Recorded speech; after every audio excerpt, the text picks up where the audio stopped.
नमस्कार दोस्तों, स्वागत है आपका A to Z स्टोरीज अद्भुत ऑफिशियल पर। मेरा नाम कमल है और ये घटना मेरे साथ तब घटी थी जब मैं 21 साल का था। मेरा गांव उत्तराखंड के पिंडारी ग्लेशियर्स के फुटहिल्स में है और पहाड़ी लोगों के लिए रात को पहाड़ों में घूमना आम बात है। पर जो उस रात मेरे साथ हुआ, जब भी मैं उन पहाड़ों में अकेले जाने के लिए निकलता हूँ या सोचता हूँ तो मेरी रूह कांप जाती है। मैं 6 साल बाद गर्मियों की छुट्टियों में अपने गांव आया था। मेरे दोस्त गिरजा और देव ने ये डिसाइड किया कि हम पिंडारी हिल्स के नीचे वाले पहाड़ के झरने की तरफ उस ट्रैक में जाके सेलिब्रेट करेंगे। हमने अगली सुबह ट्रैक शुरू किया। वो ट्रैक 8 घंटे का था और रास्ता बेहद खूबसूरत। अब आधे से ज्यादा ट्रैक करने के बाद थकान और धूप के कारण हमने सोचा कि थोड़ी देर यहाँ आराम कर लें। वो जगह बहुत ही शांत थी और वहां से छोटे छोटे रास्ते निकल रहे थे और हमने सोचा कि यहीं रेस्ट करते हैं। हमने गाने चलाते हुए लंच किया और थोड़ी देर में ही हमारी आंख लग गई। लेकिन कुछ देर बाद अचानक मेरे कानों में किसी बच्चे की आवाज आई। वो बच्चे की आवाज थी, पापा। और अचानक मेरी आंख खुल गई और मैं जब उठा तब मेरे शरीर पर पसीना ही पसीना था और शाम भी हो चुकी थी। उस वक्त मुझे वो एक बुरा सपना ही लगा। हर तरफ शांति थी। मैंने टाइम देखा और अपने दोनों दोस्तों को उठाया। और हमें रात भर पहाड़ों में घूमने की आदत थी, तो जैसे ही सूरज ढला तो हम लोग आगे बढ़ने लगे। हम तीनों ने अपने फोन की फ्लैशलाइट्स और टॉर्चेस जलाने की कोशिश की, लेकिन कुछ ही देर में उन दोनों की जो पावर थी वो खत्म हो गई और लाइट्स ऑफ हो गई। अब हमारे पास कोई और चारा नहीं था, इसलिए हमने अंदाजे से ही एक रास्ता पकड़ लिया और हम कई घंटों तक उस रास्ते पर चलते गए। पर चढ़ाई जो थी वो बढ़ती जा रही थी। रास्ता और भी पतला होता जा रहा था, लेकिन हम थे कि जो झरने तक पहुंच ही नहीं पा रहे थे। और ना जाने वहां की हवा में ऐसा क्या था, मुझे हर वक्त ऐसा लग रहा था कि कोई मेरा पीछा कर रहा है। लेकिन जितनी भी बार मैं पीछे मुड़ा, मुझे सिर्फ झाड़ियां और पेड़ ही नजर आते थे। और कई घंटों तक जंगल में भटकने के बाद हम ये तो समझ गए थे कि हम सही रास्ते से बहुत दूर आ चुके हैं। शायद हम चलते चलते किसी और ही पहाड़ पर पहुंच गए थे और हम तीनों के शरीर थक कर चूर हो चुके थे। और हमने एक सही सी जगह देखकर वहीं पर अपना टेंट लगा लिया। लेकिन टेंट लगाते वक्त मुझे एक छोटी बच्ची की आवाज आई और मुझे ऐसा लग रहा था जैसे वो मुझसे कुछ कहना चाहती हो। पर वो क्या कह रही थी मुझे कुछ समझ में नहीं आ रहा था।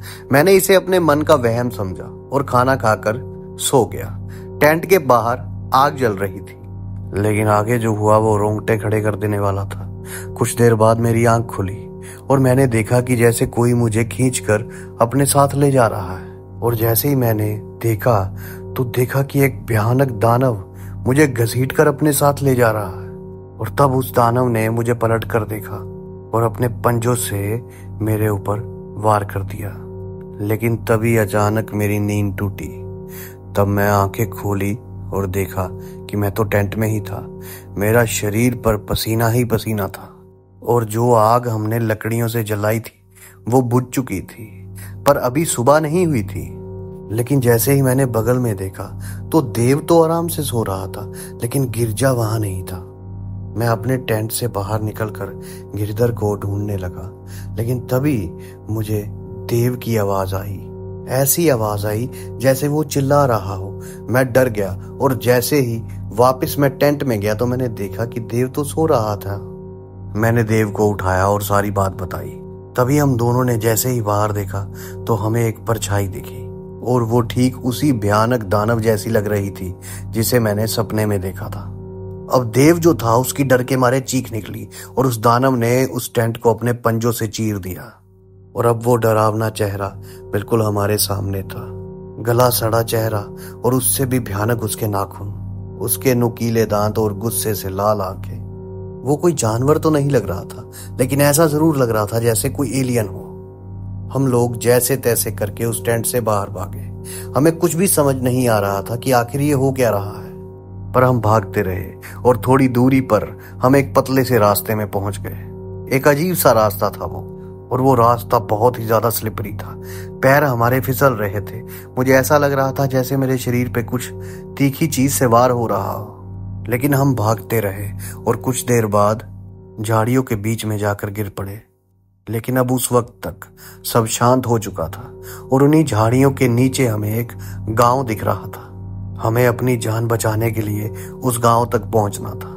लेकिन तभी मेरी नजर देव की शर्ट पर पड़ी। उससे खून बह रहा था और जैसे उसका खून बह रहा था उसी तरीके से मेरा भी खून बह रहा था। हमारे शरीर पर बहुत सारे कट लगे हुए थे। ऐसा लग रहा था जैसे किसी ने हमें बुरी तरह नोचा हो।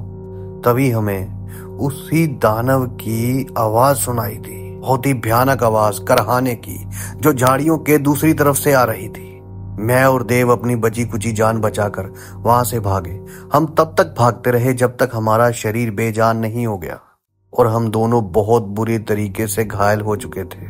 और हमारे दोस्त गिरिधर की भी हमें कोई खबर नहीं थी। तभी हमें महसूस हुआ कोई हमारी तरफ आ रहा है। जब मैंने उसे देखा तो वो एक बकरी वाला था। उसने हमारी ऐसी हालत देखकर शोर मचाना शुरू कर दिया और उसके शोर मचाने से सारे गांव वाले वहां आकर इकट्ठे हो गए और उन्हें देखकर हम दोनों वहीं पे बेहोश हो गए। और पूरे एक दिन की बेहोशी के बाद हमें होश आया। हम जब उठे तो हमारे पूरे शरीर पर पट्टियां बंधी हुई थी और वो उस गांव के मुखिया का घर था जहां हमें लिटाया गया था, जहां हमारा इलाज किया गया था। जब हम होश में आए तो हमने मुखिया को सब कुछ सच सच बताया।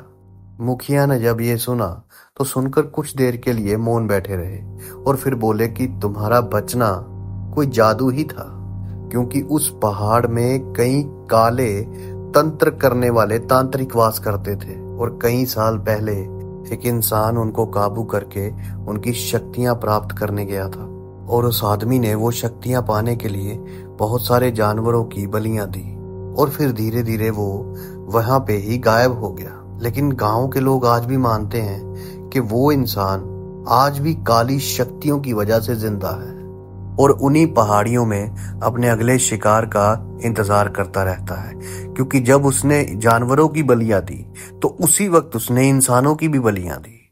मुखिया ने यह भी बताया कि गांव की एक लड़की खेलते खेलते गलती से उस तरफ चले गई थी और फिर वो वापस नहीं लौट पाई और माना जाता है कि उस आदमी की आत्मा ने वहां उस लड़की की बलि दे दी और आज भी अगर कोई वहां जाता है तो उसके साथ भी वही होता है। मुखिया की बात सुनकर हमारा दिल दहल उठा था। हम बहुत ज्यादा डरे हुए थे।